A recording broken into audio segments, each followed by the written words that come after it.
Mis seostub teil sõnaga jõulud? Tänapäeval seostub ilus rahulik aeg, aga kui ma laps olin, siis jõule ei olnud. Siis olid ainult vana-aasta õhtu, jõuaasta hommik oli. Kui te olite väike, mis jõulutraditsiooni pidas teie pere?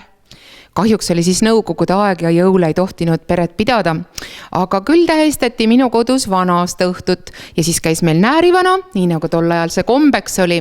Ja kõige toredam oli see, et ma sain alles 7-aastaselt teada, et seda näärivana on juba aastaid mänginud minu enda isa.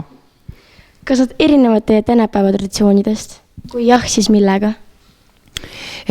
Väga palju ei erine jõuluõhtu vana-aasta õhtust, mis lapsepõlves oli, sest ka siis me istusime perega ümber laua, meil käis siis ju näärivana, siis me rääkisime, meil oli õduse olemine, oli aega pere jaoks ja teineteisega olemiseks ja tänapäeval on see ju täpselt samamoodi jõuluõhtul. Võib-olla ainuke vahe on selles, et siis kui mina laps olin, ei käidud kirikus, sest see aeg lihtsalt seda ei lubanud ja ei võimaldanud ja ka surnuaial ei käinud inimesed nii palju vana-aasta õhtul, kui praegu jõululaupäeval käiakse.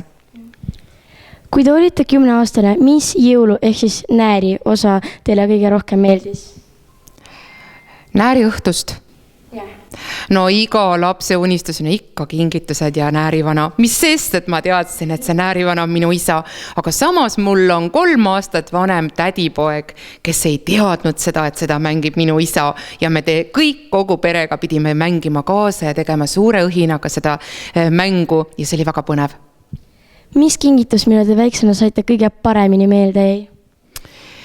Ma sain 24 värvilised viltpliiatsid, sest tol ajal ei olnud viltpliiatseid üldse saada ja seda sai ainult läbi tutvuste ja ema oli siis läbi tutvuste saanud need kuidagi moodi ja siis need mulle kingituse sisse pannud ja kui ma kooli läksin peale koolivaheaega, siis mul olid ainsana terves klassis olemas 24 erinevat värvi ja see oli tõeline kingitus ja tõeline üllatus.